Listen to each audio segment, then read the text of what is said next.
As pesquisas sobre como a vida pode ter surgido de substâncias químicas não vivas concentram-se em 3 pontos de partida possíveis. A capacidade de um organismo de produzir descendentes muito semelhantes a ele, metabolismo, sua capacidade de se alimentar e se reparar. E membranas celulares externas, que permitem a entrada de alimentos e a saída de resíduos, mas excluem substâncias indesejadas. As pesquisas sobre a biogênese ainda têm um longo caminho a percorrer, pois as abordagens teórica e empírica estão apenas começando a fazer contato uma com a outra. As primeiras plantas terrestres datam de há cerca de 450 milhões de anos, apesar de evidências sugerirem que algas formaram-se em terra tão cedo como há 1,2 bilhões de anos. Plantas terrestres foram tão bem-sucedidas que se pensa que elas contribuíram para a extinção do Devoniano. Os animais invertebrados apareceram durante o Ediacarano, enquanto que os vertebrados surgiram há cerca de 525 milhões de anos, durante a explosão do Cambriano. Durante o Permiano, os sinápsidos, incluindo os ancestrais de mamíferos, dominaram a Terra. Porém, com a extinção do Permiano-Triássico há 251 milhões de anos, este fato esteve perto de dizimar toda a vida complexa. Durante a recuperação desta catástrofe, os Archosauridae tornaram-se os vertebrados terrestres mais abundantes, substituindo os Therapsida em meados do Triássico. Um grupo de Archosauridae viveram quando os dinossauros dominaram o Jurássico e Cretácico, enquanto os ancestrais dos mamíferos sobreviviam como pequenos insectívoros. Depois da extinção Cretáceo-Paleogeno há 65 milhões de anos ter morto os dinossauros não avianos, os mamíferos aumentaram rapidamente em tamanho e diversidade.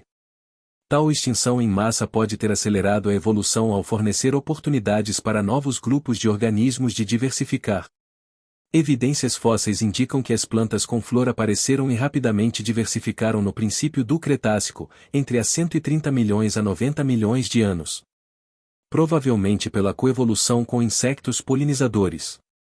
Plantas com flores e fitoplâncton marinho são ainda os produtores de matéria orgânica dominantes. Insetos sociais apareceram por volta da mesma altura que as plantas com flor. Apesar de ocuparem apenas uma pequena parte da árvore da vida dos insectos, agora formam cerca de metade da massa total dos insetos. Os animais tiveram que mudar seus sistemas de alimentação e excretor, e a maioria dos animais terrestres desenvolveu a fertilização interna de seus ovos. A diferença no índice de refração entre a água e o ar exigia mudanças em seus olhos. Por outro lado, de certa forma, o movimento e a respiração tornaram-se mais fáceis, e a melhor transmissão de sons de alta frequência no ar estimulou o desenvolvimento da audição. O mais antigo animal que respira ar é o Pneumodismus, um arquipolipodano milípede do Siluriano médio, com cerca de 428 milhões de anos. Sua natureza terrestre com respiração aérea é evidenciada pela presença de espiráculos, as aberturas dos sistemas traqueais. No entanto, alguns vestígios de fósseis anteriores da fronteira cambriana-ordoviciana há cerca de 490 milhões de anos.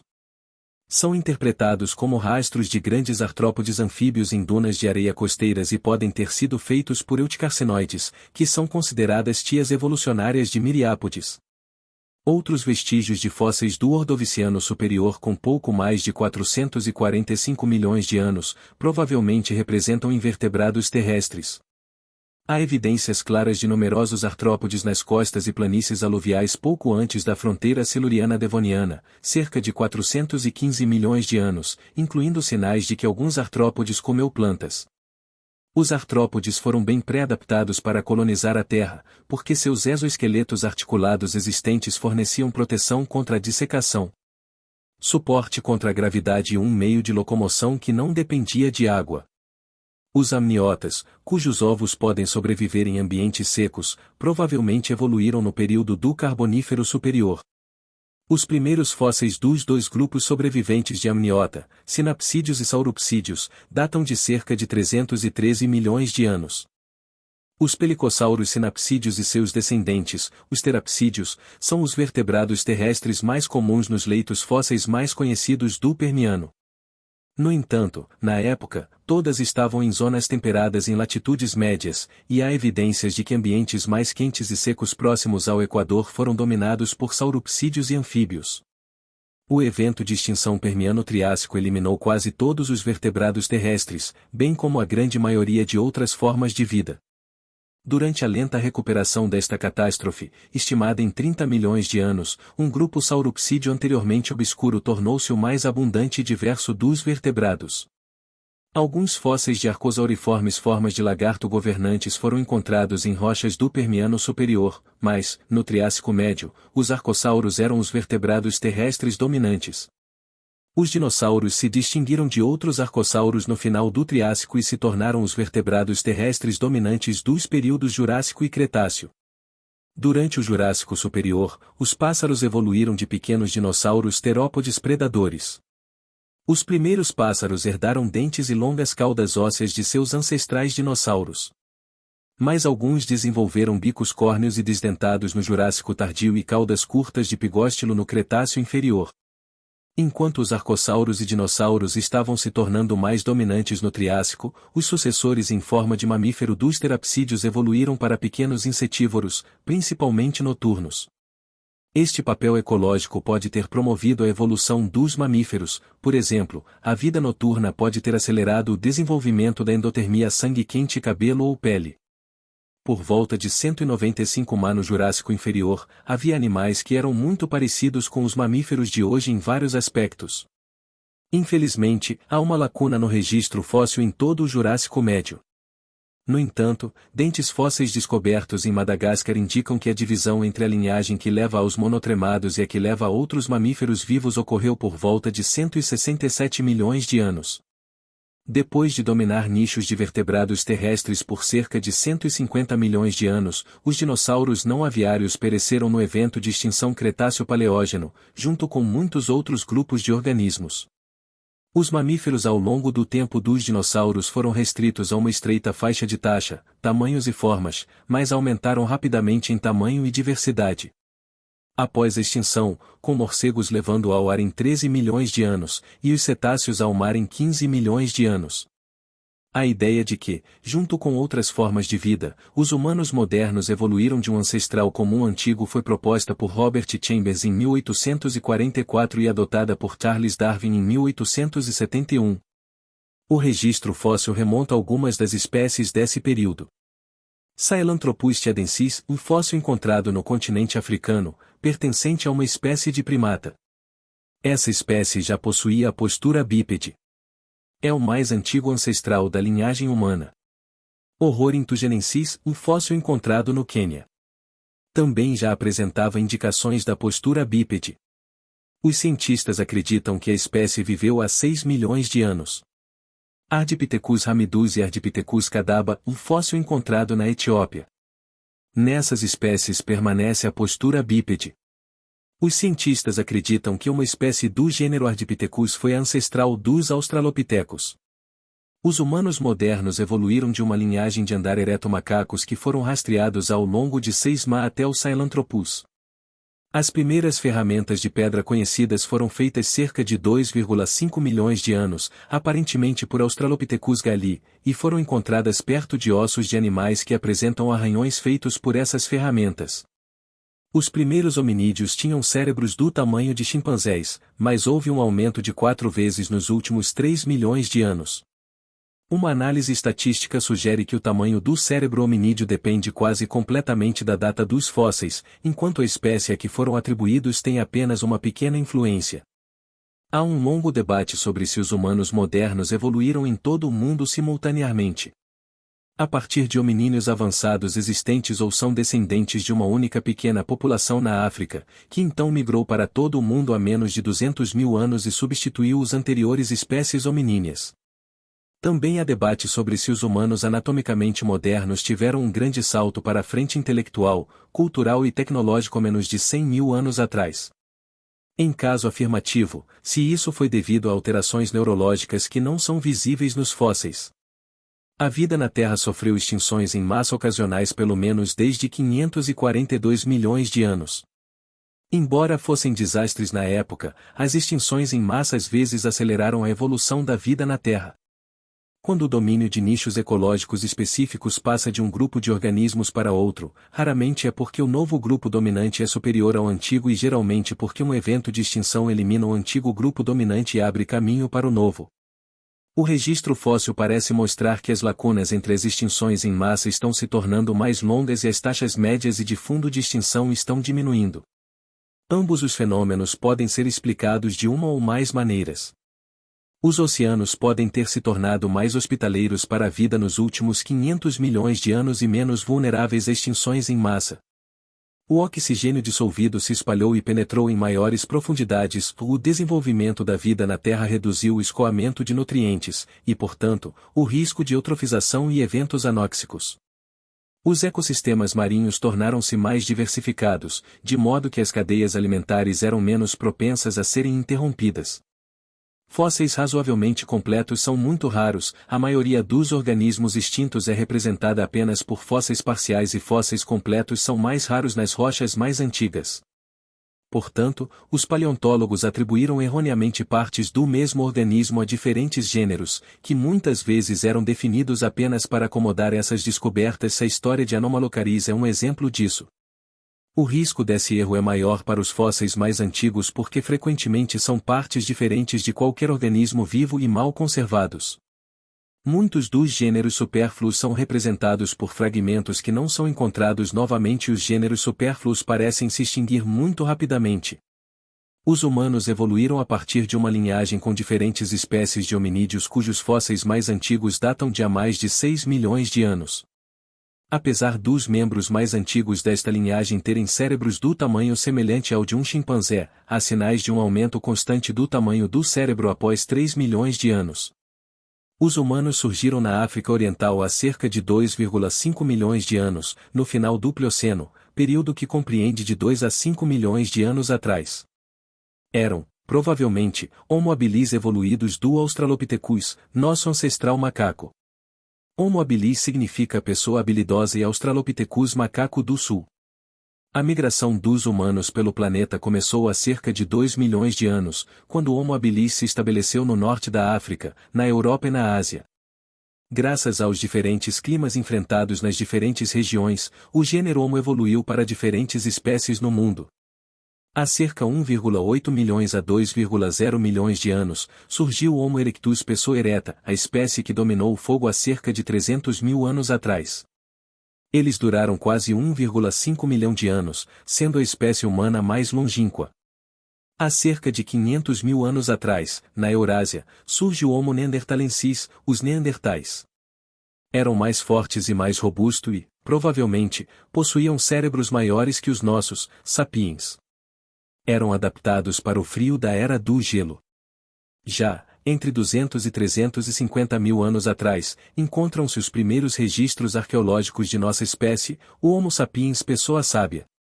Mas ela não nasceu tão sapiens assim. Foi no decorrer de milhares de anos que desenvolvemos grandes habilidades como a linguagem de comunicação, as habilidades sociais de viver em grandes grupos, e a capacidade de acreditar em ideias puramente imaginárias, não naturais.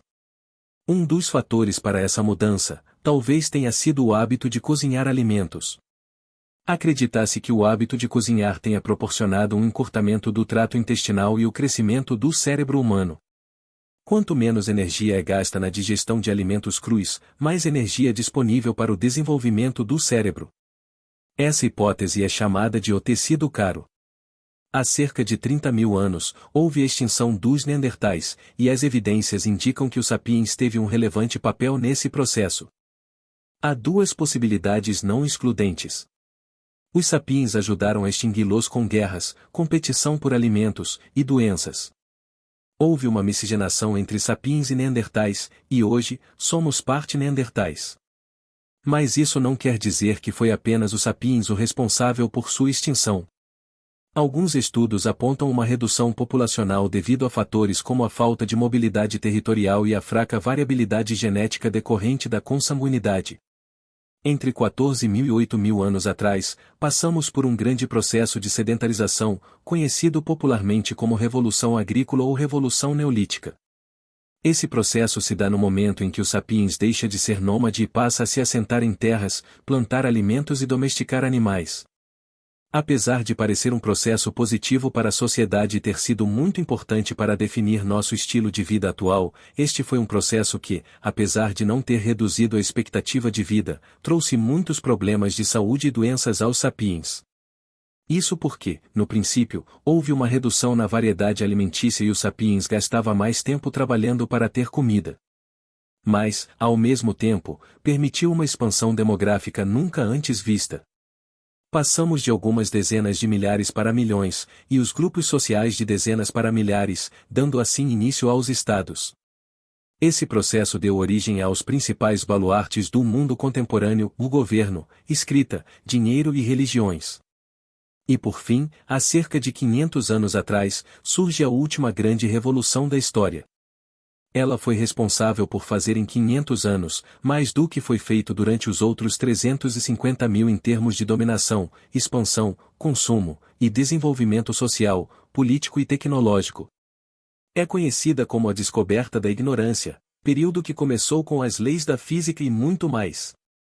De 1500 para cá, passamos de 500 milhões de sapiens para atuais 7 bilhões.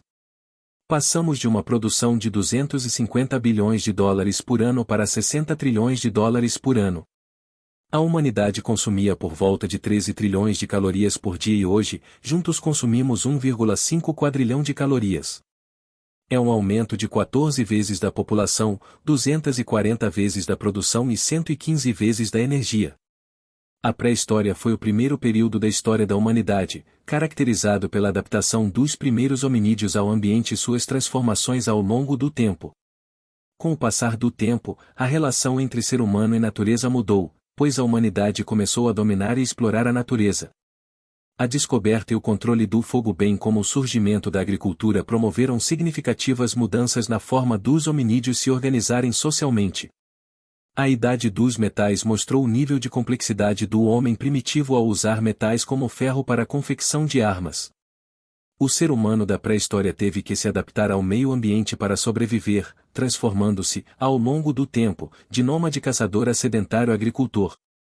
A arte na pré-história deu-se com as pinturas nas cavernas e em objetos de argila, representando o cotidiano e as primeiras crenças dos hominídeos.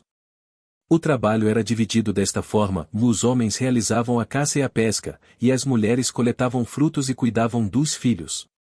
A pré-história no Brasil começou há 12.000 anos, e os primeiros habitantes eram caçadores e agricultores.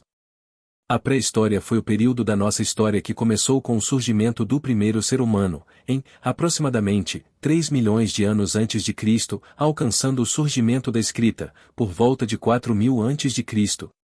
Ao longo desse tempo, os primeiros grupos humanos passaram pelo processo de adaptação ao meio ambiente em busca da sobrevivência, transformaram-se em caçadores, coletores e agricultores, até utilizarem os metais, como o ferro. Esse período extenso é dividido em 4 partes: Paleolítico, Mesolítico, Neolítico e a Idade dos Metais. Ao surgir no planeta Terra, há, aproximadamente, 4 milhões de anos, o ser humano procurou se adaptar ao ambiente em que vivia. Observava os animais e a natureza que o cercavam. Se tinha alguma necessidade, logo procurava satisfazê-la. O homem pré-histórico percebeu que, sozinho, não poderia sobreviver. Por isso, buscou unir-se com outros homens para caçar animais de pequeno e médio porte, compartilhar experiências e os primeiros ritos religiosos. Eles eram nômades, estavam em constante busca por lugares melhores para sobreviver. Quando um animal era abatido, os grupos não apenas consumiam a carne, mas utilizavam toda a carcaça. A pele era retirada e servia de agasalho para os dias mais frios. Os ossos maiores, lascados nas pedras, tornavam-se objetos pontiagudos e serviam de armas. Já os ossos menores serviam de colares para recordar as caças bem-sucedidas do passado. No primeiro momento da pré-história, tudo era compartilhado com o grupo. A arte na pré-história é denominada arte rupestre. Os hominídeos tinham o hábito de fazer desenhos nas paredes das cavernas representando animais selvagens que foram capturados ou que desejavam capturar. Principalmente no período do Neolítico, os objetos de cerâmica também eram locais para pinturas, representando o cotidiano dos primeiros agrupamentos humanos.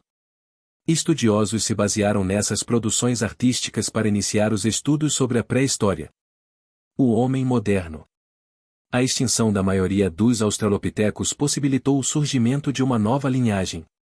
Homo habilis, e atualmente, com o estudo dos fósseis, o mais aceito é considerá-lo como australopiteco, sendo Australopithecus habilis. A espécie viveu por volta de 2 milhões de anos a 1,4 milhões de anos atrás. Homo erectus, essa espécie se destacou pela fabricação de instrumentos e utensílios de pedra, madeira, pele e ossos. O grupo saiu da África e alcançou a Europa, a Ásia e a Oceania. Homo ergaster seria uma subespécie do H. erectus que teria migrado para a Europa e parte da Ásia, onde deu origem a várias linhagens, uma delas o Homo neanderthalensis. Homo neanderthalensis, conhecido por neandertais, tinha um corpo adaptado ao frio, a ausência de queixo, testa baixa, pernas arqueadas e cérebro maior do que os dos seres humanos atuais. Os neandertais apresentavam comunicação verbal rudimentar, organização social e sepultamento de mortos. Esse grupo conviveu com os primeiros homens modernos.